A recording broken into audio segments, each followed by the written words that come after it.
of you, dear participants, and on behalf of ASBM University, I, Dr. Sunil Kumar Das, Assistant Professor and the convener of this program, welcomes you, sir, Dr. Arinban Song. Thank you. So, participants, we have with us today Dr. Arinban Song, who is currently an Assistant Professor at IIM Tirchi for doctoral and MBA level courses in the marketing area. He has been working at IIM Tirchi for more than 6 years. His teaching expertise is in subjects like marketing management, marketing research, retail management, and consumer behavior. He has completed his PhD studies from Bond University, Australia.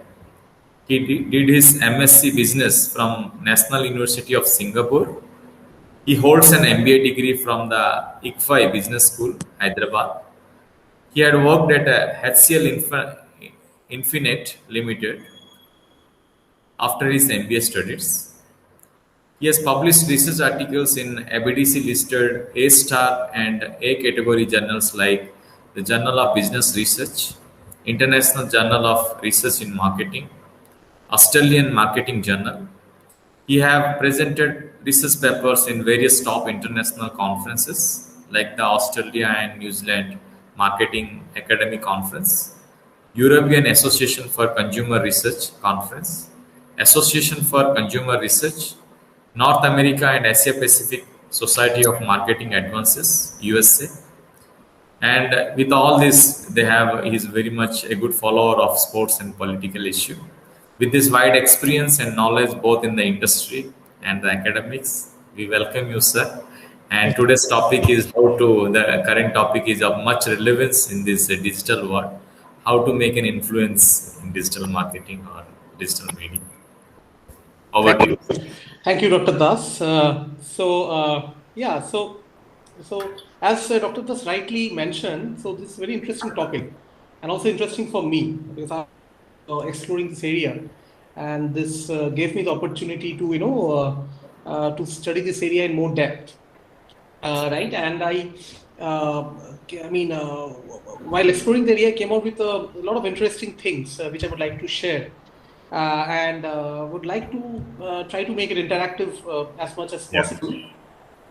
So that because anyways it's online, so so that the attention span actually stays intact. Right. Okay. So I have a few slides to share, and I'll do that. Let me just come to this platform. Sorry, just a second. Yeah.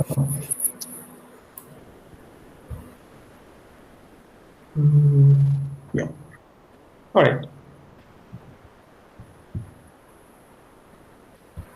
Just give me a second while I share the screen. Yeah, you can see my screen now, right? Yeah. We can see, sir, influencer marketing. Yeah. Okay. Yeah. So even before I get into the details of we'll just start with a small scenario, slightly different, right, from marketing. Because as Dr. Das mentioned while reading my profile, that I was followed of sports and politics. So I'll try to draw a political analogy before I move into the topic of influencer marketing. Just randomly select 3 of our leaders in the country, right? So maybe Prime Minister Narendra Modi, CM of my home state, Ms. Mamata Banerjee, and CM of Delhi, Arvind Kejriwal. Okay, all 3 are well-known leaders. Now, I just want you to think for a moment, right? Their trajectory, their growth trajectory, the way in which they have grown. Right, and if you can just either write on the screen, or if you want, you can tell me that what is it that you think is common amongst them, and what is it that appeals, okay, a large section of voters towards voting for these leaders and their party, right? So either you can speak it out, or you can write it on the screen. Then I'll leave it up to you. Yeah, but I would if you just take a minute to think and let me know.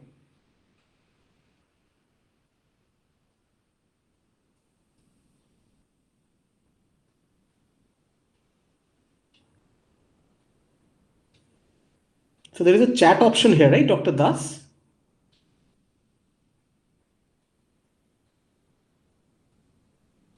Yes, chat option is available, sir, on the right side. Right side, right? Okay, So I okay, will okay. tell you. Yeah, yeah, Yes. yeah. Yeah, yeah. So if you want, you can please write. Uh, Yeah, someone is written is okay, written. okay. Maybe You can I'll click wait on it. for a few more answers and then, yeah, I have a few things to discuss Sure, before I sure. focus on the topic. Yeah.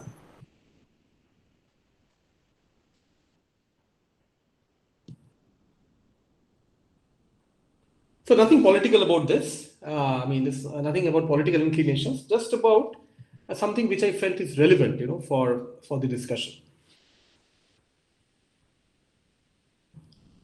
Okay, so 2 points I got till now. One is Modi ji didn't really grew gradually and all had ups and downs at some points. Yeah, true. Okay, other inputs. Okay, flamboyant, right? Yeah. Okay, maybe a couple more or a few more.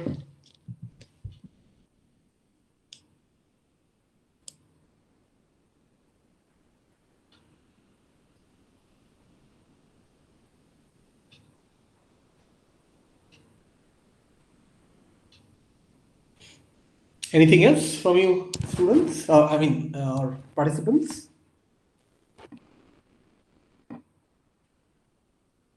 Okay, so I've got the answers. Okay, so maybe I'll just explain the relevance. Okay, why I thought we can start with this political analogy here. You see, if we read the growth trajectory, right, of all these leaders, and one thing which has repeatedly come about, right, when they position themselves, right, in the yeah, I mean in the pre-poll speeches, right, whether it be Narendra Modi when he fought the national elections in 2014, or whether it be Mamata Banerjee, right, when she won the elections in, whether it be Arvind Kejriwal, right, when they won the election somewhere around that mark only, 2013, 14, and also after that. If you read their speeches, if you listen to their speeches, right, constantly something came up before the elections, okay, that all of them right from very common backgrounds, right, from humble backgrounds. So very humble backgrounds for both Mamata Banerjee and Mr. Modi, and a middle class background, okay, for Mr. Arvind Kejriwal. And this came up repeatedly. This concept of Aam Aadmi, common man, the concept of identification, right? Identification, okay, amongst common people. This constantly came up, right, during the pre-poll speeches. Now, the thing is that the reason why, if you think about it, right, either from a political analyst viewpoint or from a layman's viewpoint, if you think about it, constantly there is a clamor amongst people, right, to place their trust on individuals who can be perceived as one amongst themselves, someone with whom you can relate. Okay, someone who can understand your problems because he or she has gone through the same problems, right? When he or she grew up, right? Due to their background, whether it be a humble background or whatever, a middle class background. So people, right, generally tend to believe, right, in leaders or tend to place their trust on leaders whom sort of they can identify with, right, whom they think have issues, okay, have social class or status, right, which is very similar, right, to what they are experiencing, right, currently. And that is why many of the many of the promises that are made in the manifesto find a lot of resonance, right, with voters. Obviously, this is not the only reason. There are many other reasons which can also be drawn out of the triad, but definitely this is one of an important reason why these leaders have actually found a lot of resonance amongst their voters, and the reason being, and the result being that they have been continuously, right, for the last at least two or three terms. Right now, the thing is, how is that relevant to our today's discussion? Right now, maybe I'll ask you another question. So, say many of us these days buy products, right, online, whether it be from Amazon, whether it be from Flipkart or Myntra, Snapdeal, whatsoever.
Hello, yeah, sorry, there was a glitch. Okay, sorry, yeah, I hope you can hear me now. Yes, yes, sir. Yeah, that's a minor glitch. Sorry about that. Okay, just coming back to that. So all of us these days read a lot of online reviews, right? When we do our online shopping, whether it be through Amazon, Flipkart, Mantra, Snapdeal, or whatsoever, right? If you can write on the chat box, when you read the reviews, you can simply write an yes or no. Or do you personally know the reviews?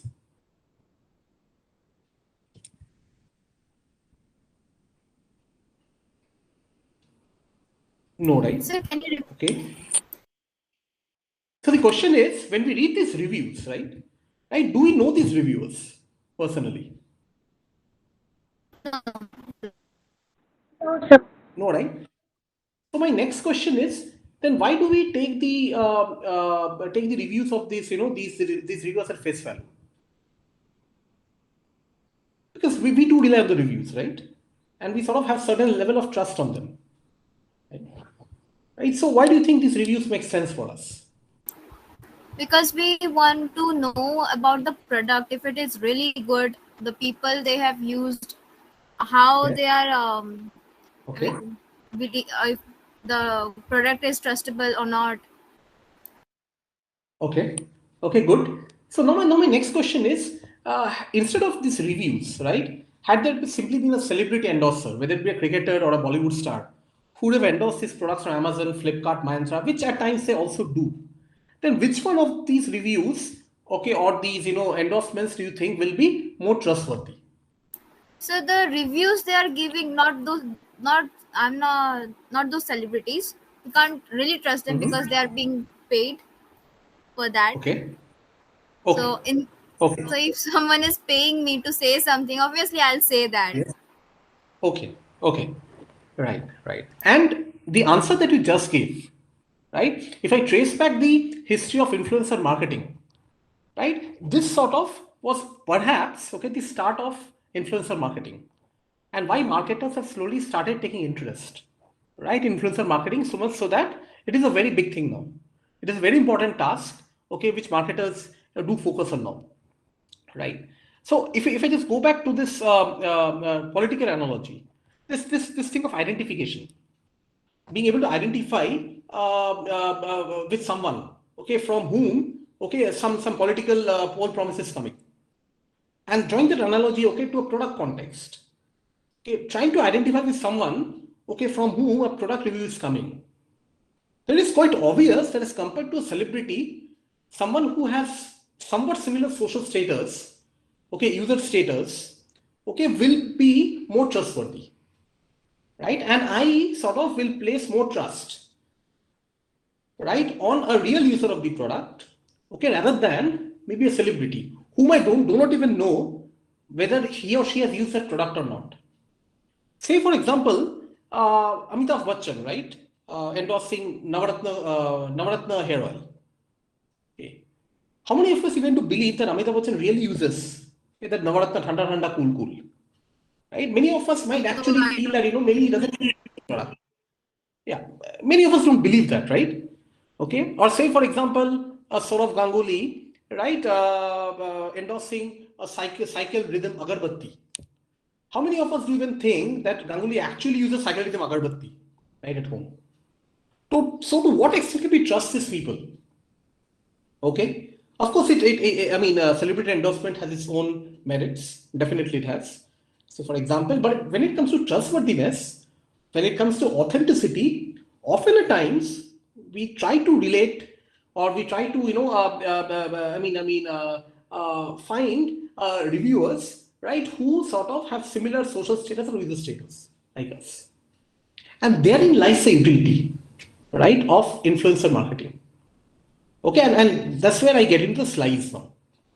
Okay, so you see, influencer marketing. So see, so marketers, they have long been right in this business of influence, and basically they've constantly tried to. Let me just go to the slide share. Slide mode. Yeah, they've constantly tried to search for new ways, right, to basically inspire and guide consumers in order to attract them and entice them to purchase their goods and services. If you look at the amount that is spent by marketers each year, right, to retain customers or to get new customers. It's pretty mind-boggling. A number of $600 billion, and this keeps increasing every year. You can look at any credible source. You'll get the number somewhere around this figure. Okay, but despite this very high intensity spending, right, marketers are continuously being wary, right, of the fact that consumers might or might not believe, okay, in the marketing activities, which also includes the celebrity endorsements. Consumers tend to place more trust these days, whether it be high involvement products or whether it be low, right, either on expert advice, that is in the case of high involvement products, say for example, electronic gadgets, for example, say mobile phones, okay, or for example, say sound systems, maybe television sets, or recommendation of friends and peers to make purchases. Say for example, for low involvement purchases, maybe for soaps, maybe for shampoos, and why only low involvement? Even say for example, for financial services. Okay, say for example, say, banking products, or say for example, insurance products, okay, and etc. Simply going by what the celebrity says, for example, Sachin Tendulkar endorsing a mutual fund might not really cut the ice with consumers. Instead, someone like a bank manager with whom he has been interacting for the past few years might be a more credible source for him or her. Okay, so influencer marketing has taken this to the next level. Okay, in influencer marketing, what marketers try to identify is someone, okay, or a group of people who people can really connect with, whom they can trust, whose reviews they would term as authentic. Okay, whose reviews they would term as consistent, right? And of course, whom they would like interacting with. They would be the real influencers in this new age. Having said that, it's not that celebrities can't be influencers, they can be influencers, but the domain or the horizon is really widened now. Moving from celebrities, we have moved to people who might not have that much recognition outside, okay, a particular sphere. Say, for example, celebrities are well known with or without doing endorsements. But for influencers, the recognition comes from them actually providing reviews, say for products. Or say, for example, writing blogs, okay, about various issues. Can be foods, can be social issues, can be political issues, whatsoever. But at the end of the day, consumers will start trusting him. They feel that this guy is consistent, he's trustworthy, right? And he's not someone who is sponsored, right, or paid. And therein we see the shift from traditional marketing, celebrity endorsements, to the new age marketing based on, influencers reviews or influencers recommendations. And therein lies the utility, okay, of influencer marketing. Okay. Now, just to tell you, if you have any questions, you can always stop me and ask me, right? I'm fine with it. Okay, no issues with that. Okay. Now you see, so what happened was in the past, right? From this organic word of mouth, generated and transmitted by consumers. Now, if I may ask the class, what do we mean by organic word of mouth? Right? Can you show some intelligent guesses? Or if you know the answer, excellent, you can tell me. What do you mean by organic word of mouth? Any guess? There's nothing right or wrong here, right? Any guess?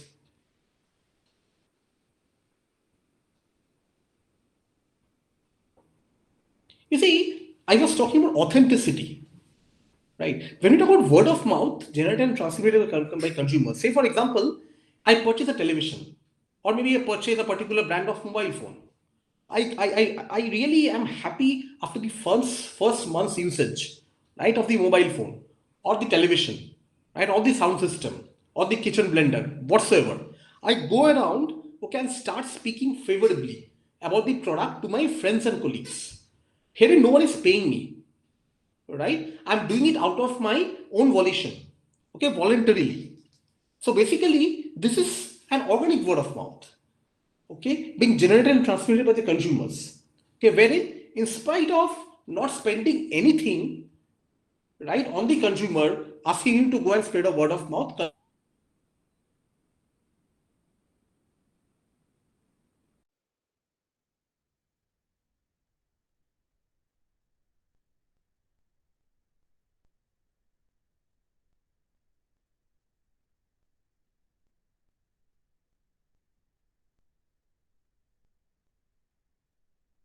Celebrities, right? Someone, I mean, a noted social figure, a noted cricketer, a noted athlete, a noted anchor or a film star, and or other well-known respected figures, and actually ask them to endorse a brand.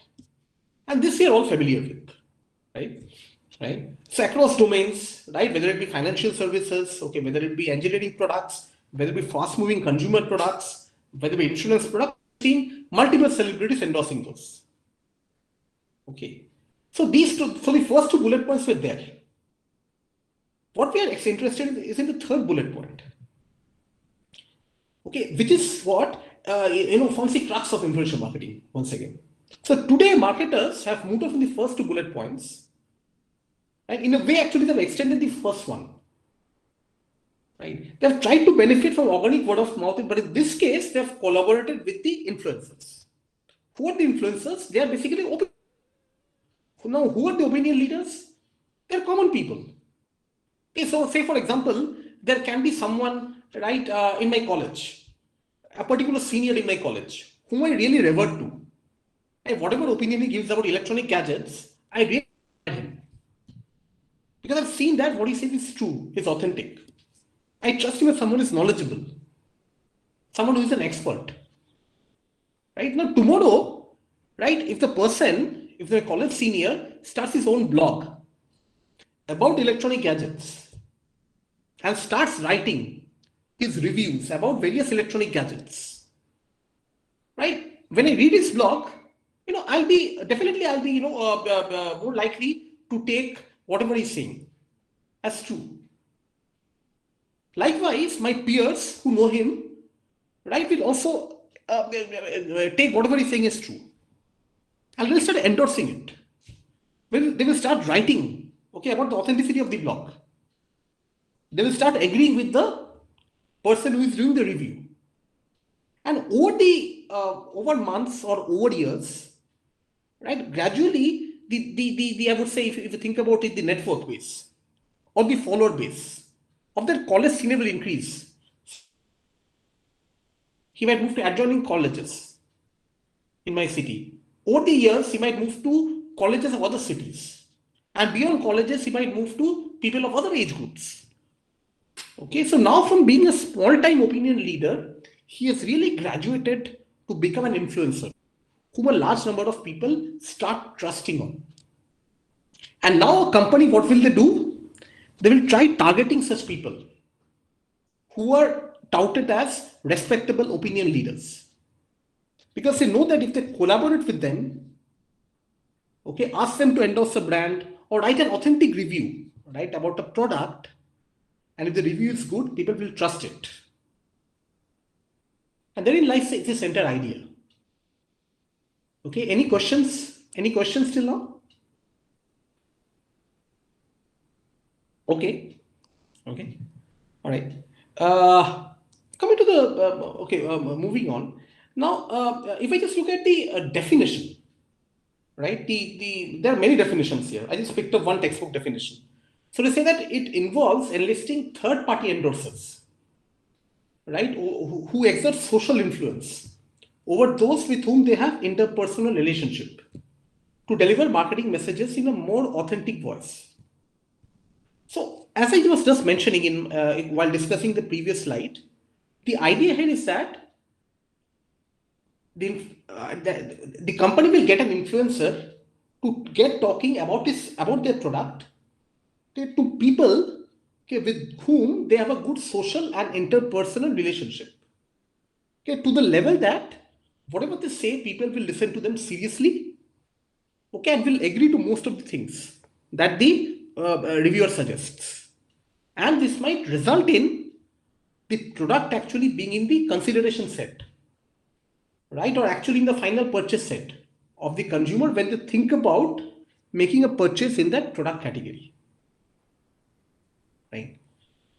Okay, a very important part here is that this is considered a more authentic voice than offered by more traditional advertising media. As one of you rightly pointed out, just a few minutes back, okay, that we know that the celebrity endorsers, say for example, are being paid by the organization. So the level of the level to which I can trust those endorsers is limited. Okay, but this guy presumably is writing a more neutral review. Now, I'm not saying that influencers are not paid. We'll get to that later. Okay, so those days are gone now. So influencers do get paid heavily now, depending on their status, and we'll talk about that. Okay, but nevertheless, still their reviews are considered as less biased and more authentic as compared to more traditional advertising media. Okay, and that's why this is more like a non-traditional a method of marketing. So that's the crux. Okay, what do we mean by influencer marketing?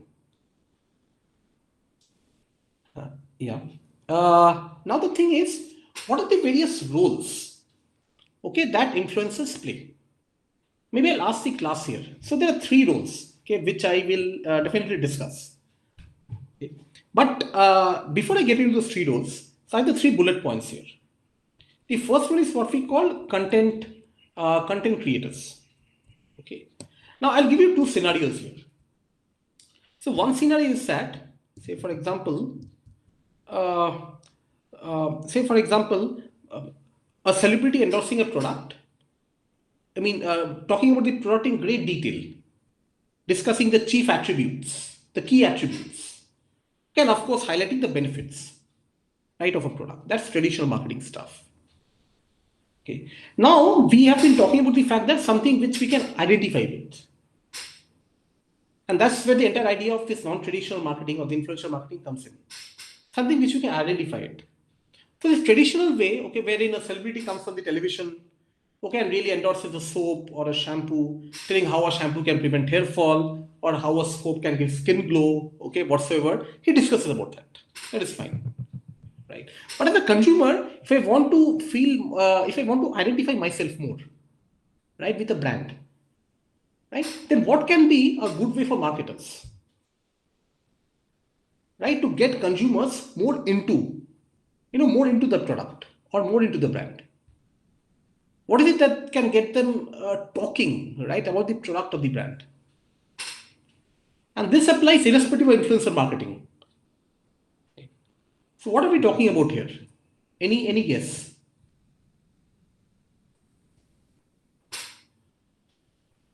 Wait a minute or two. I'll welcome some answers. If you want to, you can write in this chat box also. I want consumers to get talking about the brand. So what is it that can get them talking about the brand? Any guess?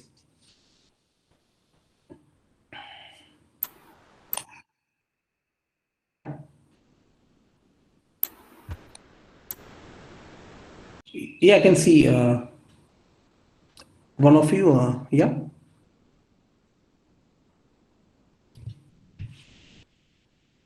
So we are talking about something which is relatable, right? So how can a brand make itself more relatable of the product? The features, no, okay. So say for example, features of a product. Say for example, a Dove beauty cream. Huh? We talk about the features of the product. Okay, how it can enhance beauty, enhance glow. That is all fine. Okay, but how do I get people talking about Dove? If we are sending them reminders again and again. We are sending reminders. Hello. So if we are sending them reminders again and again, okay, and like for example Zomato, it keeps us sending mails even when we are not ordering it. So it kind of makes an image in our minds. Even if I want to order something, I'll go for Zomato first. So that is the way we can make people keep talking about our product or company or. Achha. So one is reminder, okay, but keep this thing keep these words in mind, being able to relate, being able to identify. Right? How can a brand get into the space? When consumers can start relating with it, consumers can identify themselves with the brand. If they kind of make it like how their product is different than the rest of the brands or the similar kind of competitors in a way. So differentiating from competitors, okay. So differentiating can be based on product features. Is there any other way in which I can differentiate?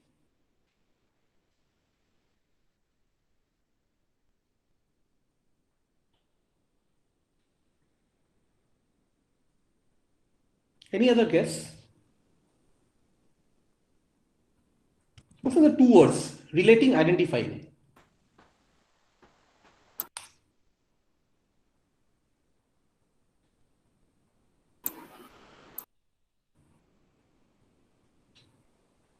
Okay, so what if I tell you, say for example, that a brand, okay, often it's a good story. Sorry?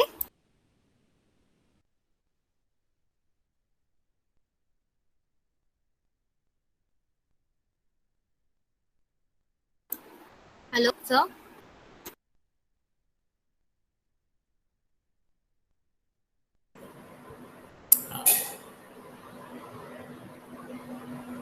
I think there is some network issue with resource person. So we'll wait for him to join.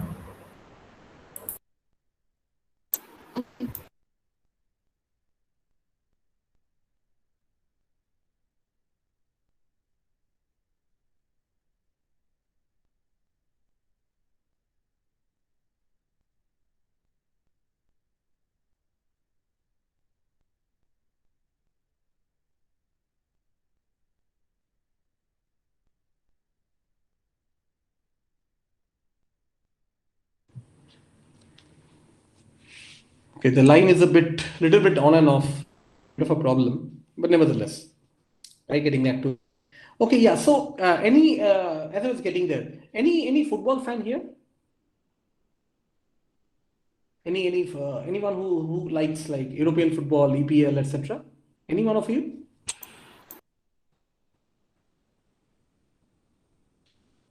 Okay, tell me something, right? Say for example, a club like, say, Manchester United, right? Right. Can you tell me, right? What is? I mean, if you go back to if you trace a history of a club like Manchester United, what is it? What is it that is so fascinating, other than the football, other than the Champions League and the Premier Leagues that they've won? What is it that is so fascinating? Anyone? So, see, the reason why I brought this example was that you see, brands, any brand it be in any domain, it needs a good story, right? And you need someone to tell the story. Now, who is that someone? The someone has to be a person with whom you can relate, right? So, the brand story, if it sort of gets intermixed with the life story of the person, then consumers can start relating, right, with the brand. See, the brand resonates with the life story of a consumer, and if it comes from someone whom the consumer can relate with, right, then the brand suddenly becomes very relatable. And stories are the best way for brands to move forward. So Manchester United, right? So if you trace back their history, they had this infamous air crash, in which I think, right, out of 15 of the first team players actually died in the air crash. And still they played the match which they were supposed to play, for which the team was traveling, right, in a few days, by fielding a junior team. And here is started the story of a club like Manchester United. When the fact is that even after a plane crash, they had the courage to take the field in a few days, the next day. And this story is something which has been there amongst Manchester United fans till this very day. Just go and read the history of Manchester United. Similarly, any brand has to have its own story. If the story is relatable, people will buy it and people will start buying your brand. A few years back, right, the beauty product Dove, they came up with a story saying that all complexions actually are beautiful. Okay, no one, because of the complexions, should start feeling insecure. So beauty shouldn't be a source of insecurity. That was the crux of Dove's campaign. And they built it like a story.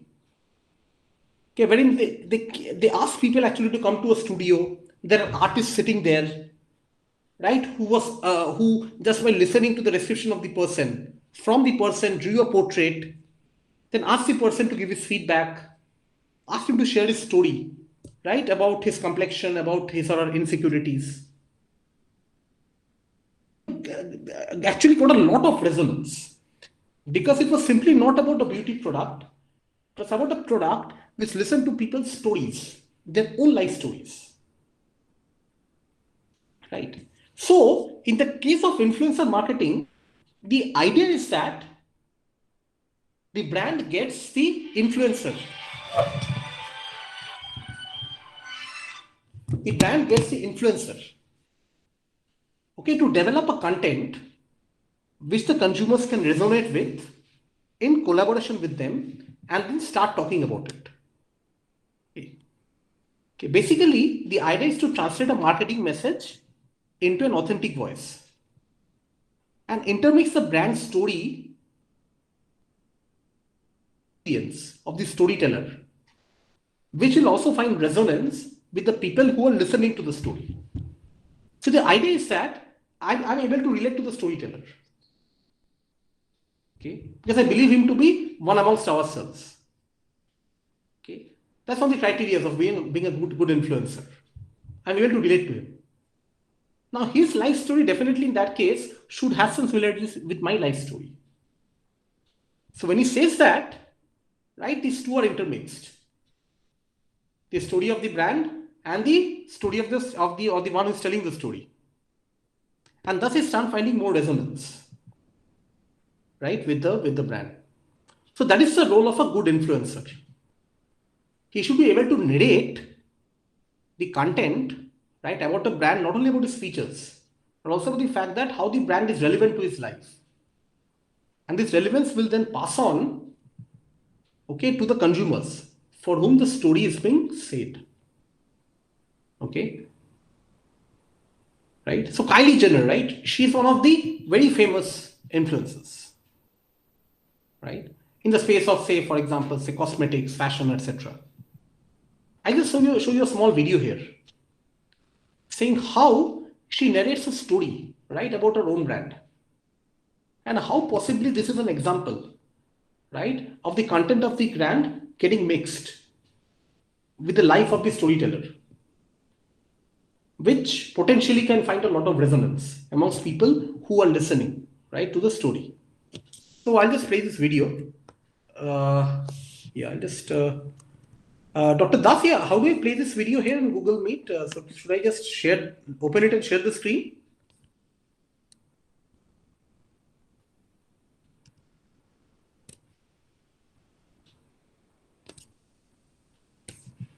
Dr. Das?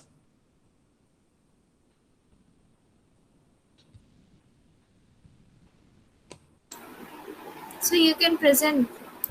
Okay.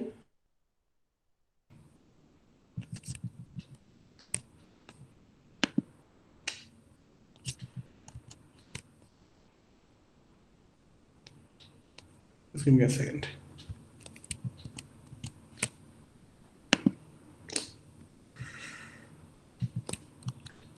Some issue here.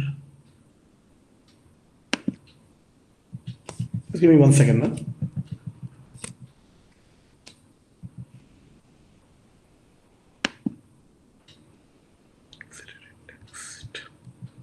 Okay, I'll just play it. Hello, sir. Yes. Yeah. Sorry. If I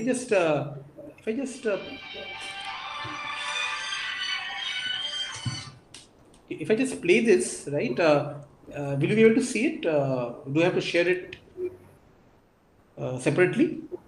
No. Okay, fine. You can play. Yeah, just give me a second. Huh?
Yeah, Dr. Das, can you see Yes. can you see the video? I'm just trying to share it. So it's not, Not yet. not yet. Okay. Can you see it now? Yeah. Are you able to see it now? Oh, should I say for you, sir? Pardon? If at all it is in net, you can give me the link so that I can also play. Okay, fine. Yeah, I'll do that then. Provide us that link in the chat box. I can play for you. Okay, sure.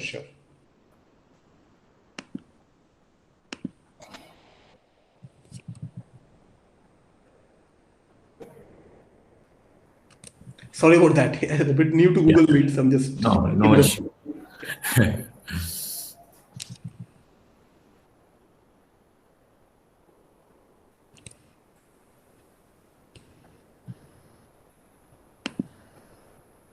Okay.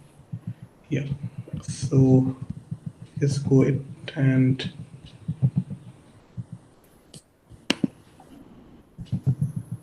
Okay, I've shared the link. Yeah.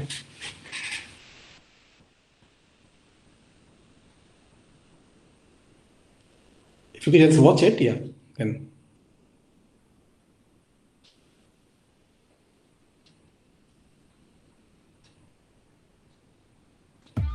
इसीलिए GoDaddy professional email लीजिए ताकि business और image दोनों चकाचक GoDaddy complete on.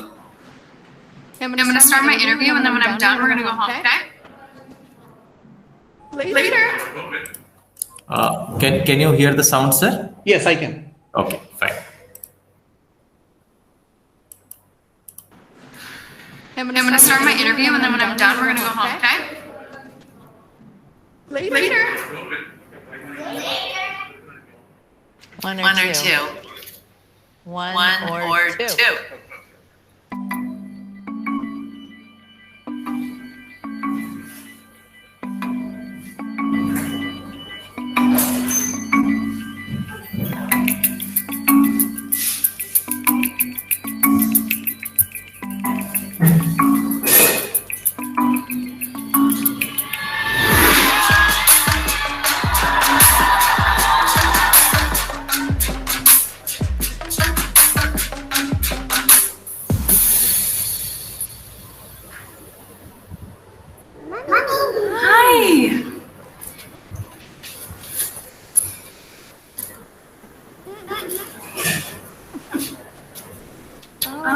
Okay. Get out of here.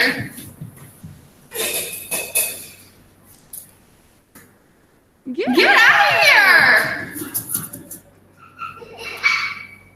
Her laugh too, running out. She's so mischievous.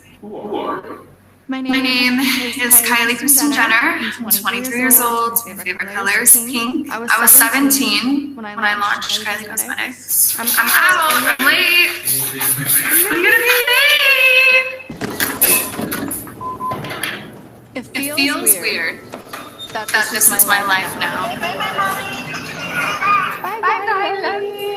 Looking back at it though, makeup has just been a part of my DNA. I was riding horses, and I was like practicing my makeup at home. When I was younger, I had an insecurity with my lips. I would go to makeup stores in the mall and just find like lip liner that matched my lip color and just would overline my lips. I became obsessed with makeup in general. I did my makeup so fast, I'm just not feeling myself. Your lips look amazing. Really? I have temporary lip fillers. It's just an insecurity of mine, and it's what I wanted to do. We all struggle with something. And when we struggle with things, they kind of spiral out of control from time to time. And I think that's what really happened with Kylie. When we got our show, Keeping Up with the Kardashians, Kylie was 10 years old. What made it worse was all the bullying that she... You don't want to shine a bright light on is the one thing that people start talking about. Being on the internet, people will pinpoint every single thing about you and make you realize things that you would never realize in a million years. Every young person has these insecurities that they deal with, and she managed to turn that into something positive, not only for her, but for other people too. Makeup has always been a great way of self-expression for me. I just knew in my soul that this was what I was supposed to do. She found something that made her feel beautiful. And that made me really happy. I think I was meant to feel that way. To then find makeup to give me that boost of confidence. I remember everyone online and my fans always wanted to know what I was wearing. There's interviews of Kim walking the red carpet, and the first question they ask her is, so are you going to tell us what color Kylie is wearing? Because everyone wants to know. That made me realize how interested people were. When I had the idea for Kylie Cosmetics and how determined I was to start my own business, I knew that I needed my mom to help me figure this out, because I was 17 at the time. I remember her saying, one day, can we have a little meeting? And I said, yeah. Want to have a little meeting? She was like 16, 17. And I said, yes. She goes, I finally figured out what I want to do with my life. And I said, what is it? What do you want to do? I mean, this is like a mother's dream that, somebody's figured it out this young. And she said, I want to be in the makeup business. I want to be in the beauty business. And I know exactly what I want my product to be. I just never found like a lip liner or a lipstick that matched. So I really wanted to make a lip kit where your lip liner and your lipstick, they match, they're in a kit, it's easy for people. It's one of those. What do I identify in my life that I need?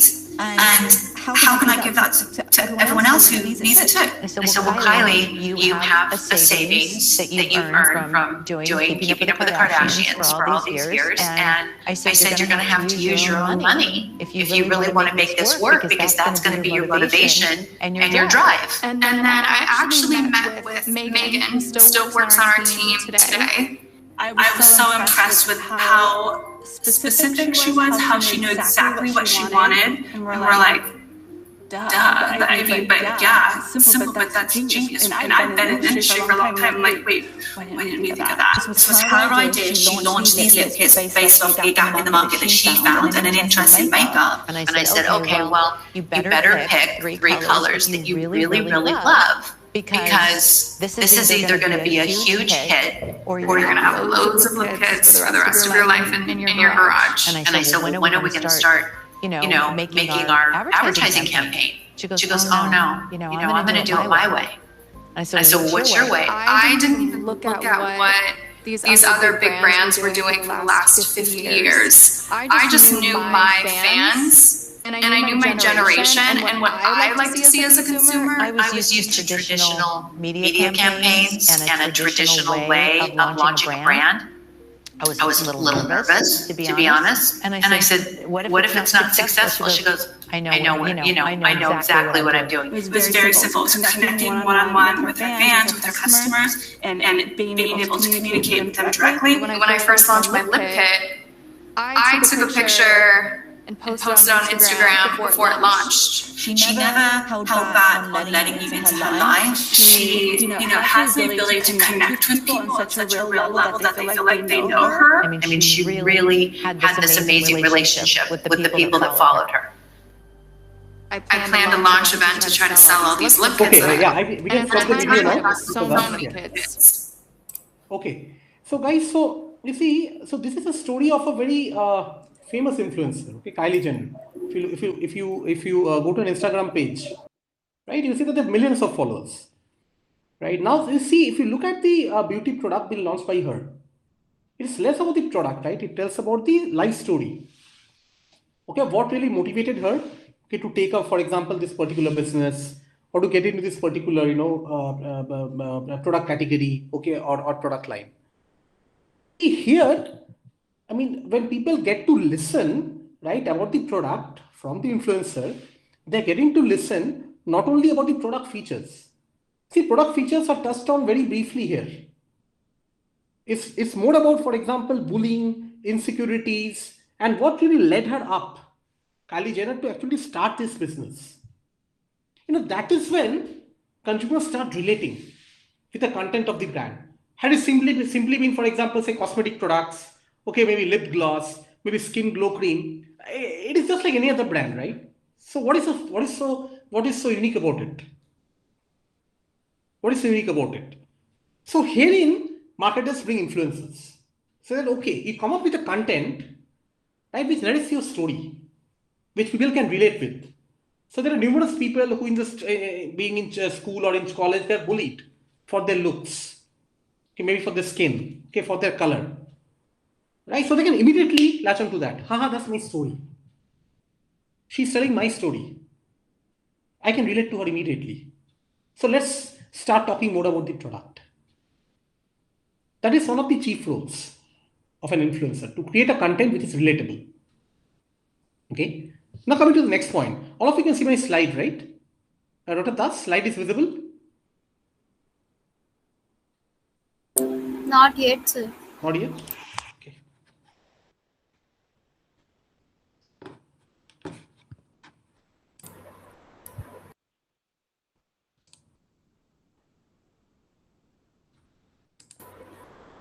Okay. Visible now, right? Yes, it is visible now. Yes, sir. Yeah. Fine. So that's the first part. The second part is what we call a media channel. See, influencers often, okay, have the potential to become very good content disseminators. Right. So what influencers do is that, see, traditionally, what do we do? For example, we select a media channel. For example, say maybe we select an electronic media channel, or maybe something like a radio, and through which we disseminate content which is more interpersonal in nature. But in the case of influencer marketing, one of the roles of the influencer, okay, is to communicate brand content to others by their own network, through people whom they know. So generally these messages are designed, to blur the lines between commercial and personal communication. The thing is that when I get to hear the message from someone whom I know, even if he's an influencer, the message is more personal as compared to when I hear it from like a film star or a cricketer with whom I have no interpersonal relation.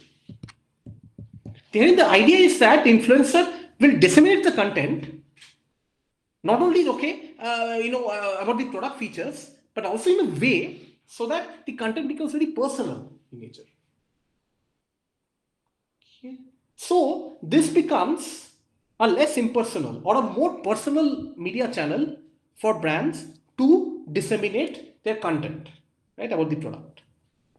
That is the second role, right, of influencer. If I have time, I'll show you this video later on, a little bit later on. So there is this guy, live streamer, right, Li Jiaqi. If you do a bit of Google search, he's one of the leading influencers of male grooming products in China. Not only male grooming products, right, in China. If you look at his profile, millions of followers, right? And what he does is something very interesting. If I have time towards the end, I'll show you that, right? What he does is something very interesting. So he engages in live sessions. Okay, for example, there is a new lip gloss or a new lipstick, say, for example, right? He engages with the user, keeps using various variants, right? Discusses the pros and cons, and makes the nature of the communication very personal. He'll be there, right from the day of the product launch, maybe continuously for 2 or 3 days without sleeping. He'll be right there, right? Communication looks very personal. So people start feeling that it is coming from Li Jiaqi. It is not coming from the brand, right?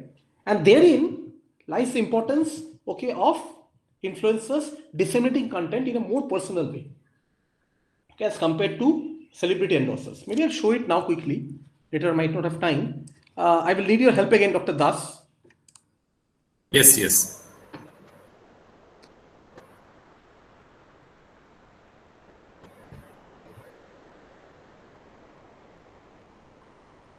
I'm just doing it. I don't know why it's...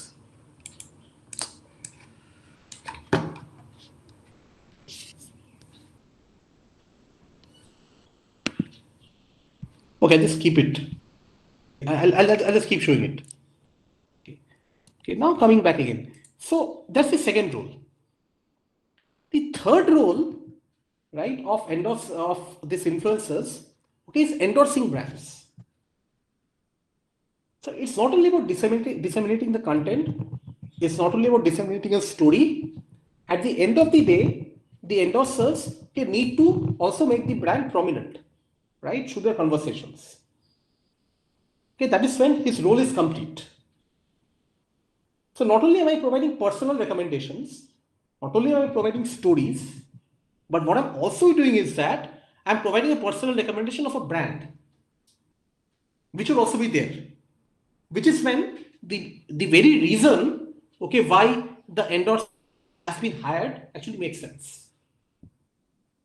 Okay, so three roles, okay, which we talked about: the content creator, the media channel, okay, and endorser. Okay.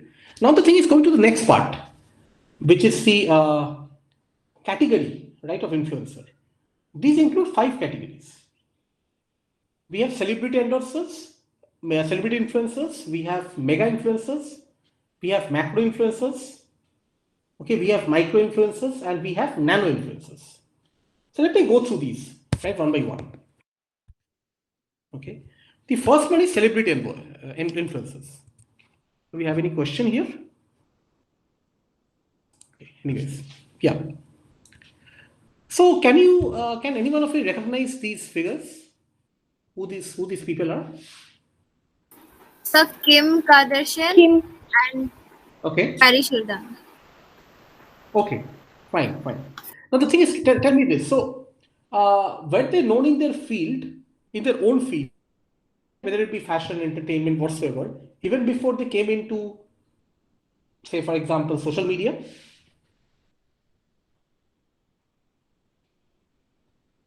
Or is it that they created their fame through social media? So they created their fame through social media. Through social media? Because Kim Kardashian, when there was a show Keeping Up with the Kardashians, all the Kardashians were bullied for being so dumb in the social media. They are famous only because of their products, the story they reach out to people, and they communicate with the clients. Okay. But what did they used to do before this social media?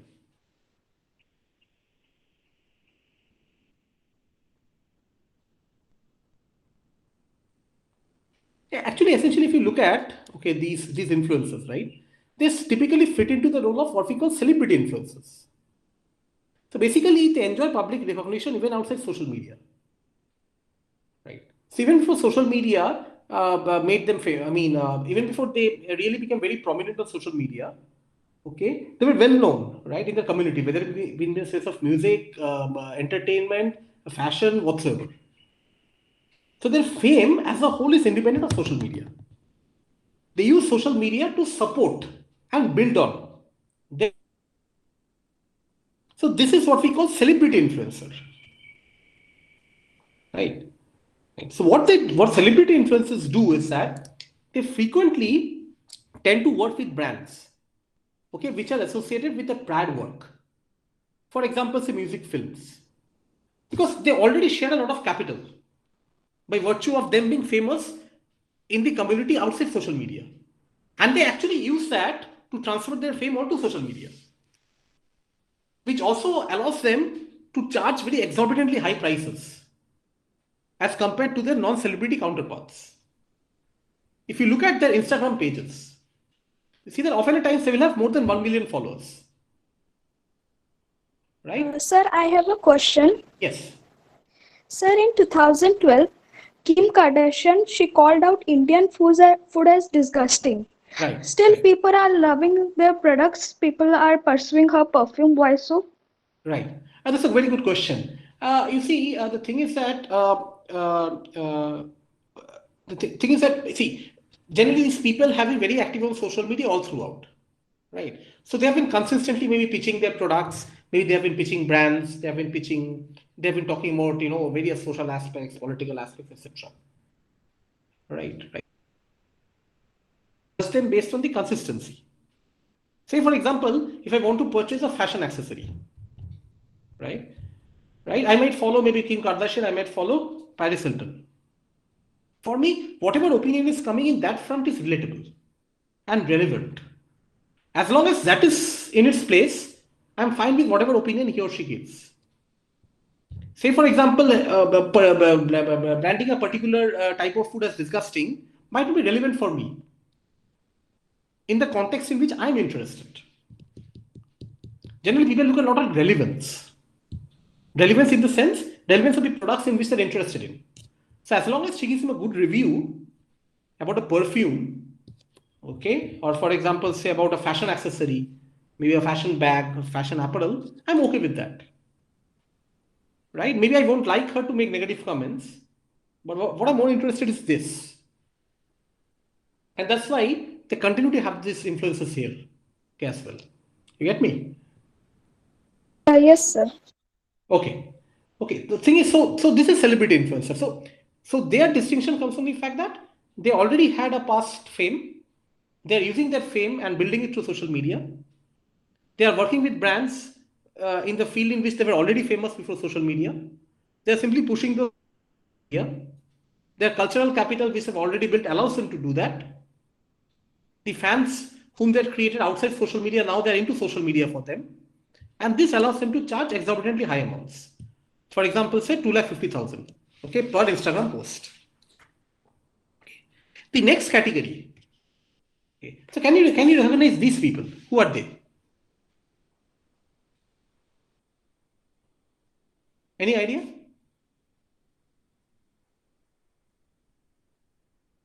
So I take the answer as no. Right? But you see, in the previous instance, you could immediately recognize these two figures. And that is why I would categorize this second category of influencers as mega influencers. But they're not celebrity influencers. I may call them celebrities, but only by virtue of their presence on social media. They didn't have any recognition outside. It's social media which made them famous. Quite different from a Kim Kardashian or a Paris Hilton, who had fame even outside social media, which they built gradually. Herein, the fame of, for example, Zoe Silk, okay, and the guy at the bottom is Josh Ostrovsky. They are famous because of social media. People follow them because of social media, because the topics they write, because the products they review, okay, because the blogs they, view their opinion on. So these are called mega influencers. Their following also is huge. For example, they have 1 million or more followers. Very comparable at times to the celebrity influencers. Okay, they don't have a cultural capital, or they don't have a capital outside social media. They charge less as compared to celebrity influencers for Instagram post. So previously it was like 250,000 per post. Here it comes to about 50,000, okay, per Instagram post. All right. So that's the second category. Okay. Can you recognize them?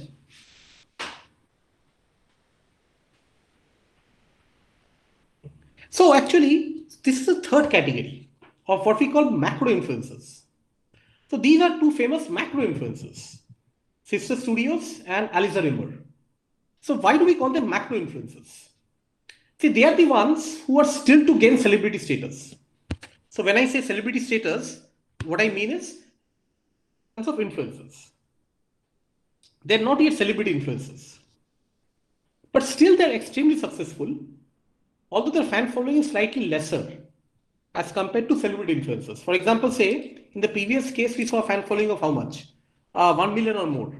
In this case, for a sister studio for Aliza Rimmer, I think for sister studios now it has crossed 1 million, but it's somewhere between 100,000 and 1 million. Right? But marketers often find it more economical to work with them because they can engage strongly with the community. See, the thing is that as your scope decreases, you see, these guys, they are more impersonal in nature, right? You can't really engage with them at a very personal level. Not even with these guys, the mega influencers. But from macro influencers, you can start engaging with these people more personally. And that is why the engagement rates are strong. Yet, because of the fact that they have less following and they're yet to gain celebrity status, they typically command a lower price per post compared to mega and celebrity influencers. For example, you look at the post, the amount that they earn is roughly $5,000 through brand partnerships and appearances. Brands to work with them. The thing is that as the scope becomes narrower, people find it more identifiable. It becomes more personal in nature, right? And the reviews are taken even more seriously. So as there is increased apprehension amongst consumers that maybe these guys are slowly started to get biased. Maybe they're getting paid. But the lesser is the scope, that apprehension is less. Okay.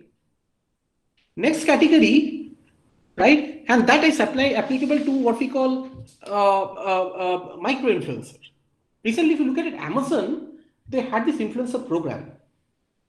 So what is any idea what was this Amazon influencer program?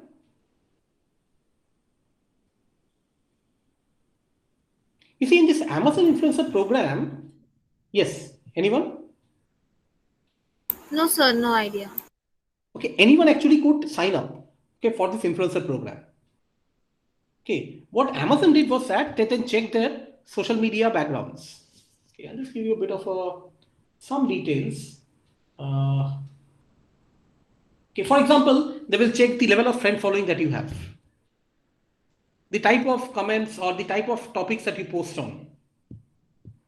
Okay, the number of comments that are mentioned, the number of times, for example, a topic is retweeted, the one that you have tweeted on, number of times it is conversed, for example. Based on that, Amazon will decide, okay, whether you qualify as an influencer for their program. Okay, okay, and this category is called micro-influencer. They are successful enough to make a career out of being an influencer. However, they are smaller than even macro-influencers in both cases. Okay, their follower counts are somewhere between 10,000 and 1 lakh. Right? And the level at which they tie up with brands is much lesser. Okay, as compared to, definitely as compared to celebrity influencers, but also lesser as compared to macro influencers. It's very occasional. Okay, but once again, as I mentioned in my previous slide also, because the scope is small, the community is more close-knit. The communications are even more personal. The level of trust is higher.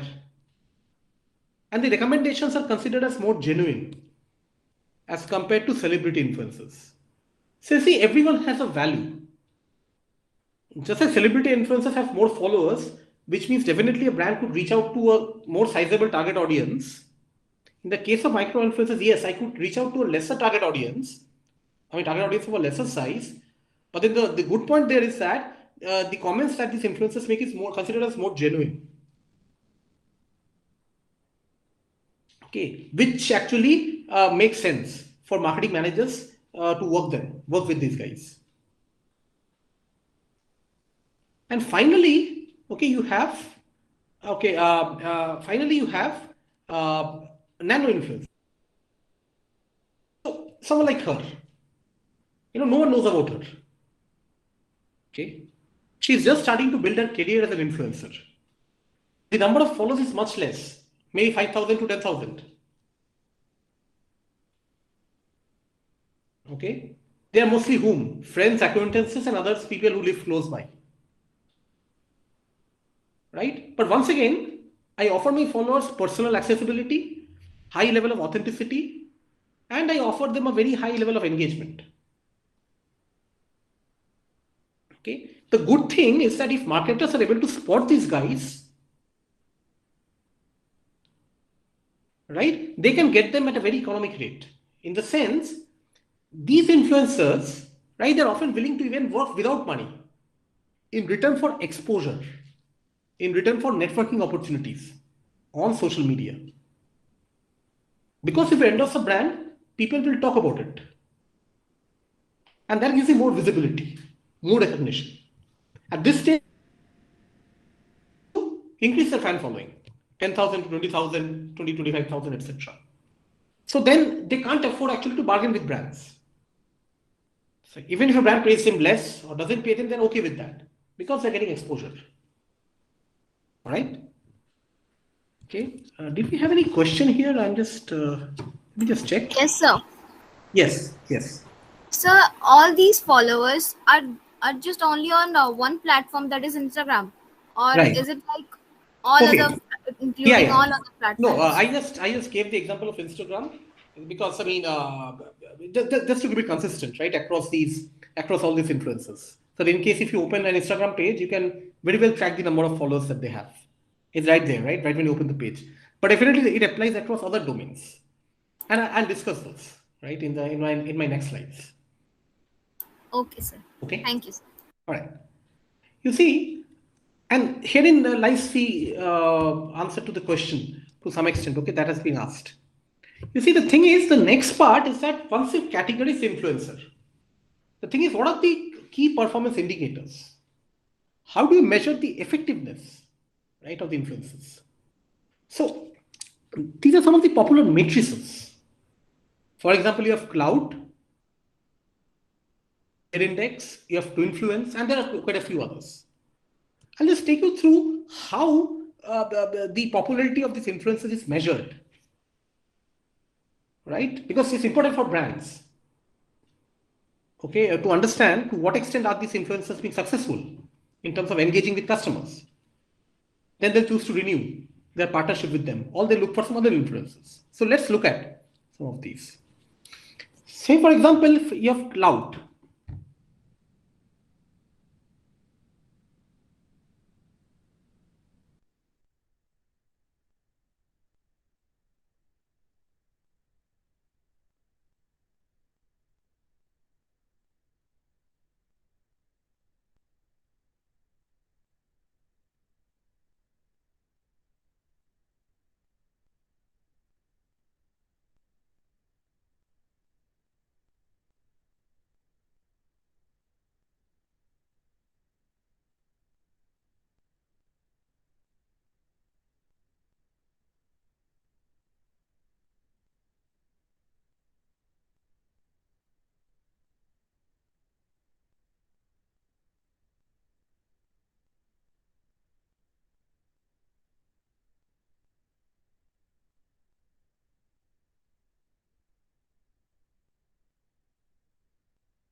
I think there is some network issue.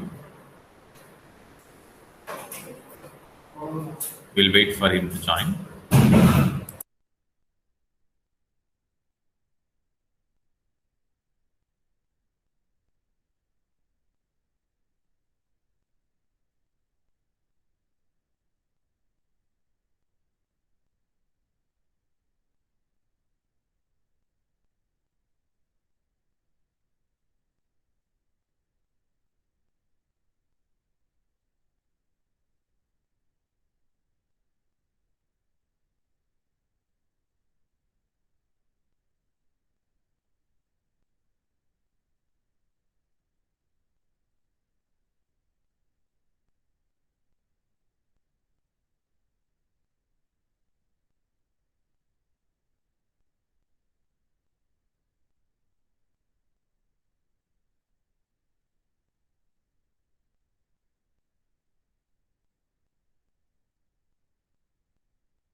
Today, I think there is some network issue.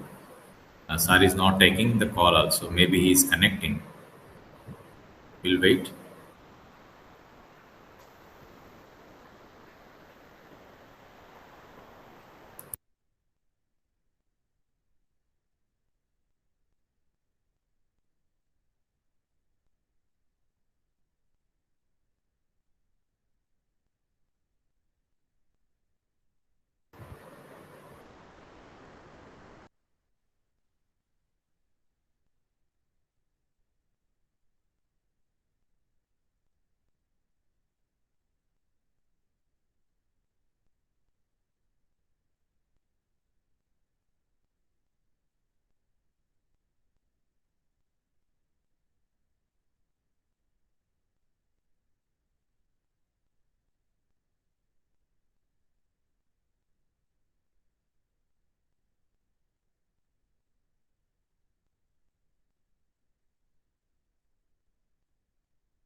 Okay, Dr. Das, thank you for pointing that out. Maybe there was some issue. Yeah.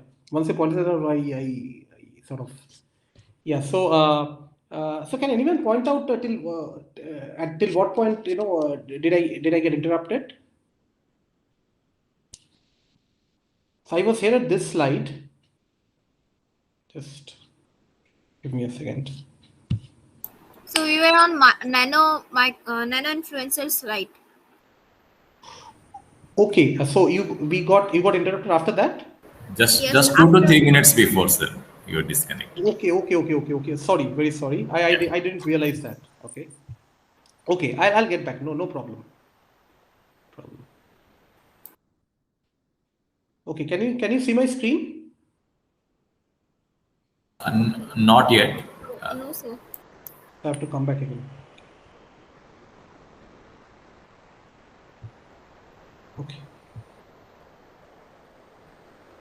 Okay, can you see my screen now?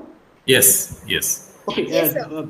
Did I go through this slide before? You were starting on cloud. Okay, fine, no problem. I'll just go through it again. You see, so did I go through this slide or did I get cut off here? Just from starting, sir. Okay, fine. You see, we were talking about cloud, right? You see, the way in which cloud goes about measuring the effect of the influencer is that it gives a score, okay, to every influencer. A higher score reflects that a person has high influence, okay, on social media. Okay, so cloud monitors more than 400 signals, okay, across media platforms such as Twitter, Facebook, LinkedIn, right, Instagram, etc. Right. So the way in which it does that is that just give me, yeah.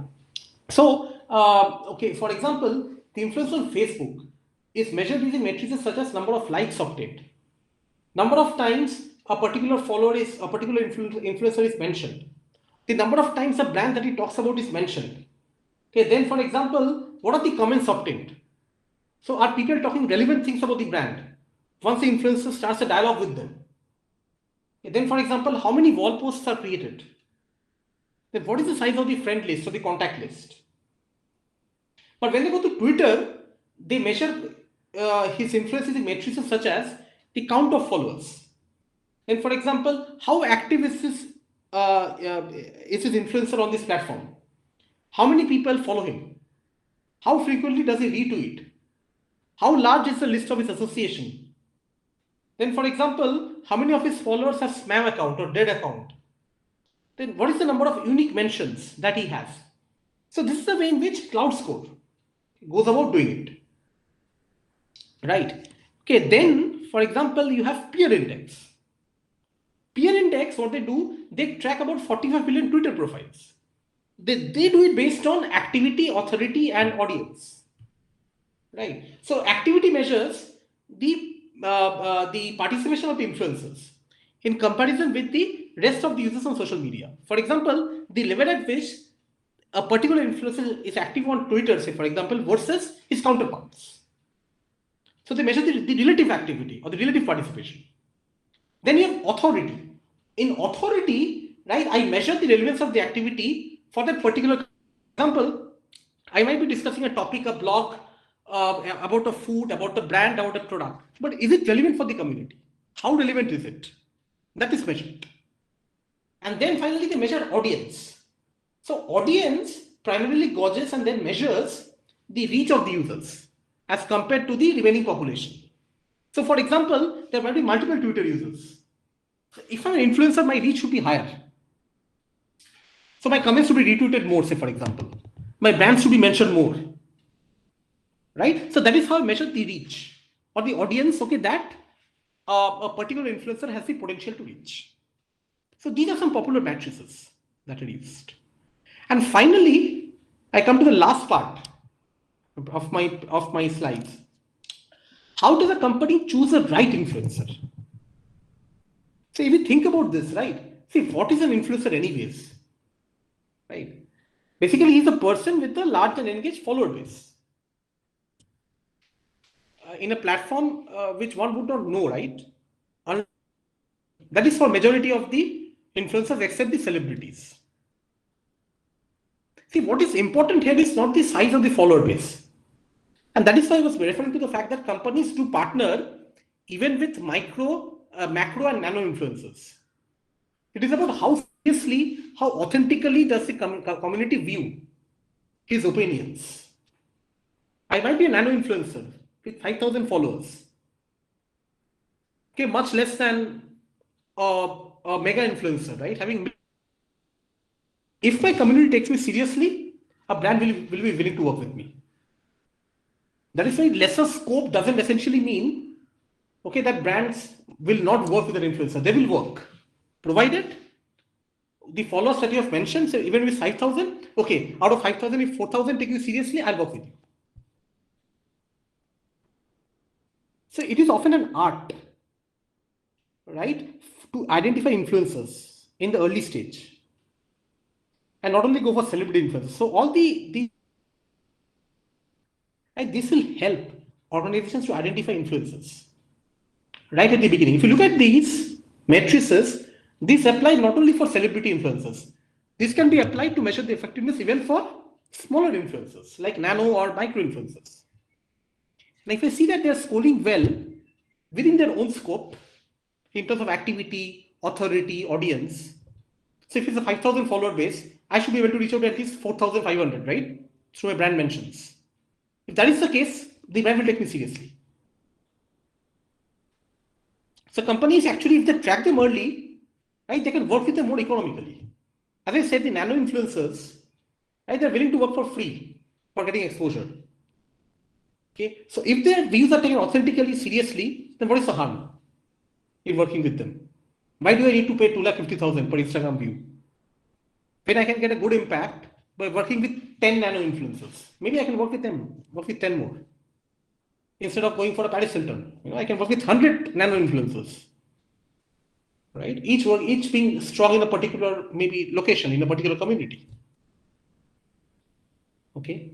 Then second thing, see, influencers need to be willing to do whatever it takes. See, often at times, you need to be willing to share certain parts of your personal lives also.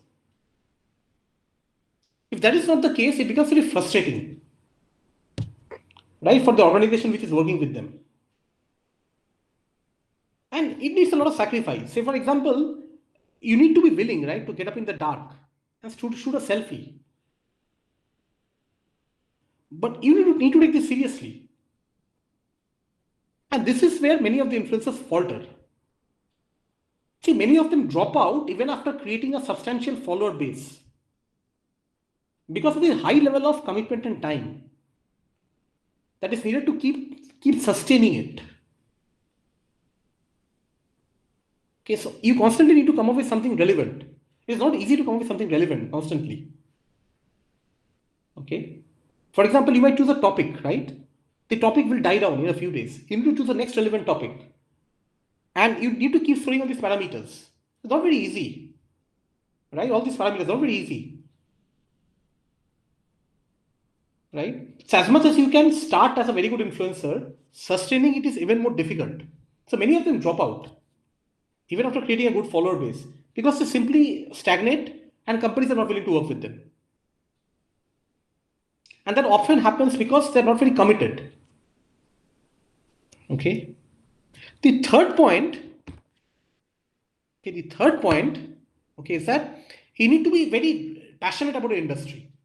So often at times these influencers, what happens is that once they get famous, they start maybe endorsing or writing about multiple brands across multiple categories. Say for example, electronic gadget influencer. Suddenly I start talking about coffee, I start talking about hair oil, I start talking about movies. So my core follower base, they will feel that this guy is going all the way. He's not relevant. He's not staying relevant anymore. I mean, I'm not following you because I like you, right? I'm following you because your reviews are authentic. And if you start, giving opinions on multiple issues which are not relevant to me, for example, I might be a gadget follower. I'm an avid, gadget fan, electronic gadget fan, right? If you start talking about coffee and, for example, shampoo and conditioners, I will start losing interest in you, right? Because your thread is getting convoluted with irrelevant information. And soon I will abandon you. I'll look for someone else. That's the problem.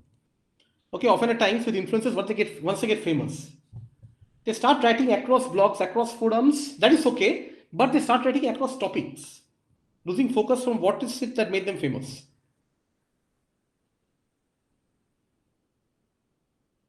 Risk is that they might become associated with too many brands, just to keep getting noticed. Because I said the previous one, pretty difficult, right? You need to keep getting noticed. So one easy way out is to keep working for various brands. But then you risk losing the focus, and you risk losing your core follower base, which once again, right, will work negatively. Right. And often at times, what happens is that, see, why am I following you? Because you're authentic. Now, if you're too perfect, then what is the difference between you and a celebrity? See, if I, for example, if I'm endorsing a skin cream, every time I endorse it, I look like I'm picture perfect. There's not a single spot on my skin. Suddenly reviewers, consumers will start feeling that this guy is sort of making it up. Maybe he's starting to get paid by the brands. His reviews are not authentic. I don't want you to be picture perfect. I've chosen you I'm following you because you're authentic. If you're picture perfect, just like a celebrity influencer, then you're losing your authenticity. Then, the reason why I chose to follow you is not there anymore. So maybe I'll unfollow you. Okay, so that's the thing. So creating a content that is too perfect, that also may be viewed as unauthentic and may result in reduced number of followers. Okay, so with that, I sort of end this. I'm open for questions. Any questions that you may have?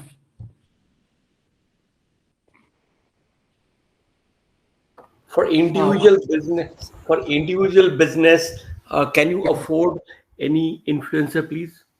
Okay, can you give an example? I want to start a business. Okay. And all the things, mega, whatever you tell, there are in lakhs of rupees. Yes. Where the role of influencer comes into picture, what is the scale up? What is the tilting point, break-even point? Okay. See, maybe I'll just go back to the slide of this thing. Just give me a second. Appreciate the question. Very relevant. So, see, I talked about 5 classes of influencers, right? Yeah. I talked about, for example, celebrities and mega influencers. These are the ones who are very expensive, right? Yeah. But what about these 3 categories? Say macro, micro, and say nano. Right? So these people have lesser scope, right? But they're more economic, okay, to work with. So it might be prudent, okay, for say small, medium enterprises or startups to actually team up, maybe with nano influencers, okay, or with micro influencers, right? The reason being that it's not only about economy. Economy is just one of the aspects. But the thing is, they have a small follower base, but their follower base trusts them. So if their interest, their passion, so this last slide which I mentioned, if they're genuinely passionate about the product which I'm selling or the industry in which I'm working, right, then there's no harm in actually working with this nano or this micro influencers. But do you calculate ROI before you get into some base, or you don't calculate ROI? It's a projective technique. You do have measures to calculate ROI. I couldn't cover that here, but definitely you have ways to measure ROI. Yeah, there's a lot of cases, a lot of papers. If you want, I can maybe share a few in which they do measure ROI. Okay. Right, and actually these indices that are here, for example, the ones that I've mentioned, say a cloud score or a peer index, right? All of these, in a way, help you to get an idea, okay, of to what extent will you get an ROI if you work with these influencers. Like we have this TRP to find out what is the base of people. Is there something called like TRP here? Let me just check. Yeah, because there's a lot of information. Just give me a second. Huh? Yeah. I didn't cover that in this particular slide, but definitely.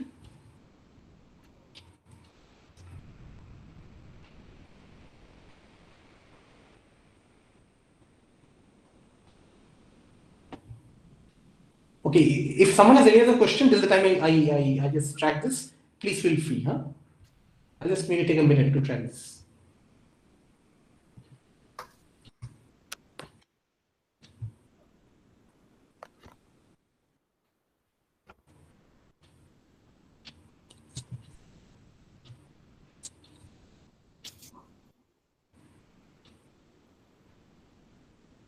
So see, what they generally say is that ROI tracking is very much possible, right? In the case of influencer marketing, because the indices, the matrices that I just mentioned, right? They are sort of, firstly, they're available more widely nowadays, and they're very relevant and accurate, and there are a lot of ways you can make quick marketing adjustments.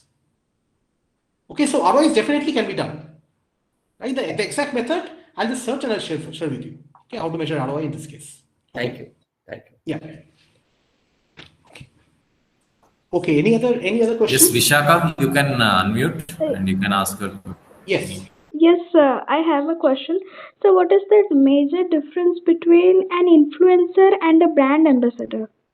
Okay, that's a very good question, and that actually again takes me back to the core of this influencer marketing. Right. So I started this very discussion with the fact that who are the people with whom I can relate, and who are the people, okay, with whom I can identify myself with. Can I identify with a celebrity more, or can I identify, say, with an opinion leader from my community more? Right. So within the community more, we can identify ourselves as compared to for example, a nano influencer, or a micro influencer, or a macro influencer. So these are maybe a small follower base, maybe 5, 10,000, 15,000, etc. So they're more accessible, more personally accessible, more relatable, easier to reach out to. Right? They're not essentially working for any product just by being paid huge sums. Okay, so their views are considered as more authentic, and I can really trust on them, which is why organizations are working more and more with the smaller influencers and not essentially going for the larger influencers or the celebrities, because of this factor: relatability, accessibility, authenticity, and genuineness, or perceived genuineness, which consumers see more in these people rather than maybe even a Paris Hilton or other Bollywood stars or other Hollywood stars or whatsoever. Okay. Therein lies the difference there. Okay, am I clear? Yes, sir. Yeah. Other questions? Is there any other questions? Okay. Sir, I do have a question. Yes. Does we say that this influencer is mostly used for new products, or it is for all, or? Let me think about this. No, I mean, I would definitely not make a hard and fast rule that influencers are only for new products. Yes. Yeah, let me think about this. Say, for example, when you're launching an extension, okay, say of an existing product like an iPhone. Yes. Definitely, you have all the iPhone bloggers, tech bloggers, who will be writing the reviews, right, about the product. It's an extension, and they write extension reviews every time Apple comes out with a new version of the iPhone. Okay, and they will then compare it, okay, for example, with the previous version of the iPhone, and say which are the pros and which are the cons in terms of the product features. Yes. And they'll present you with both. So, okay, then influencers are giving you the picture of both existing as well as new products. Right? You get me? Or for example, say if a brand repositions a product. Yeah. Again, we need. Once again, you can have the influencers, right? Yeah. Say for example, this Amazon, this influencer marketing program. It was not necessary that Amazon was coming up with new products, right? But they still went on working with influencers, right? Right? For their existing products. So it need not be essentially for new products.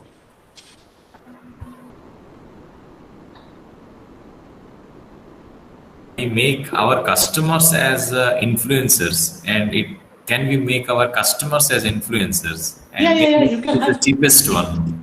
Yeah, you can have customers as influencers. You can have employees as influencers. You can have community leaders as influencers. Definitely, yeah. You can have them. Yeah. Suppose now in coaching centers, somebody is getting a good who is coming first ranks. So he is giving or telling something good about automation. Is it also a part of an influencer? So I'll just first answer your previous question. So if you look at customers, right, they're often enlisted, right, to help influence others via social commerce. So for example, customers are often asked to provide and publish reviews, right, of their purchases. Maybe to post videos of the product's arrival. Or for example, to share consumption tips, such as recipes or how-to guides, right, and to populate online communities devoted to helping other consumers. Then you have hashtags, which customers can tag their social sharing of their consumption. So in this way, you can have consumers, right? Then posting photos, new product ideas, assisting other people in buying processes. In all these ways, you can have customers, right? Have as influencers. So that was the first question. So can you please repeat the second question again? Yes. So now, for example, if a customer is giving feedback or somebody have performed better in some kind of exams, let's say today IS Academy become first. Yes. So he's telling something good about the automation. Does it also come as a micro influencer? Let me think about it. I'm just trying to segregate this from a word of mouth, right? So I'll just put a qualifier. Okay, so for example, if I have a substantial followers, right, who sort of view my opinion as authentic and genuine, who can trust me, right, and they would actually go on and spread the word of mouth to others, okay, based on what I have said, and they might themselves go and enroll in the program. You get me? Then I can qualify as an influencer. But if you think about it simply, if I go home, right, and say that, okay, this particular coaching class is good, then that doesn't have any relevance for the marketer as a whole, right? But if I have a community of 100 friends and acquaintances in my neighborhood who sort of listen to me, take me seriously, take my business genuine, and then actually send their children to the coaching school, then I can qualify as an influencer. Get me? Thank you. Thank you. I think Prachi have a question. Prachi, please unmute yourself and you can raise your question. Yes. Good evening, sir. This is Prachi Jha. Yeah. Sir, I Prachi? wanted to ask. Yes, sir. So I wanted to ask about when you saw this kind of story advertisement of Kylie Jenner. So we have also seen many of such brands come up with advertisement campaigns where they show up their the kind of product which they want to sell. And there are many a times in India we have seen that it creates outrage against those brands for certain campaigns, and it might fuel up some kind of contradictions. So in that case, how is it going to affect the influencer's career, and that might lead to a downfall of the brand itself for a certain period? Obviously, it won't last forever. So how can we just tackle up those things as an influencer if we are there? Actually, your question is interesting. Actually, if you go to Netflix, there are a few movies actually, on influencers. There is one movie I can in which they basically show how a controversy basically, really affected the career of an influencer negatively. Right, so then controversy is definitely generally not a good thing, okay, for influencers.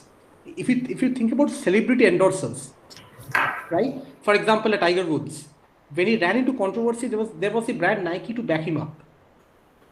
Okay, but in this particular case, if you think about an influencer, right, he or she can be more dispensable as compared to a celebrity endorser like a Tiger Woods or maybe a Paris Hilton. Right, or maybe any other Bollywood star or Hollywood star, right? So it is always advisable for influencers to be very careful, okay, not to get into controversies. Say for example, a budding influencer, a nano or a micro influencer, right? If he or she gets into controversy, definitely there will be a lot of other substitutes, right, whom the industry can actually work with, and their career will be difficult to relaunch.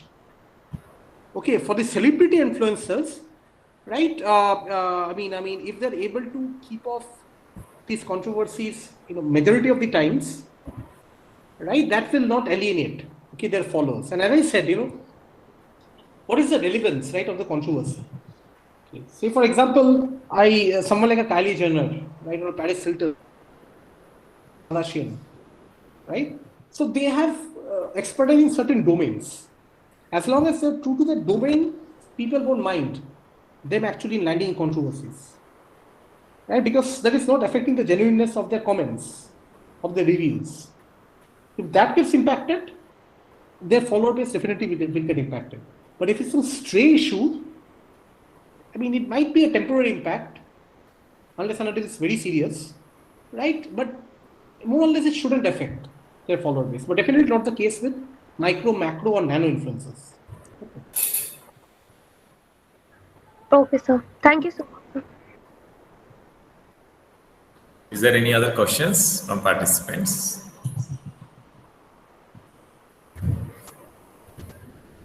Okay, great, sir. So we'll wind up the session.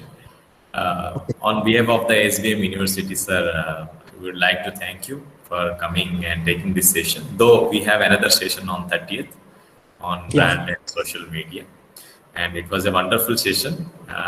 Mostly, as we conveyed, it is an interactive session. Most of the questions that were delivered.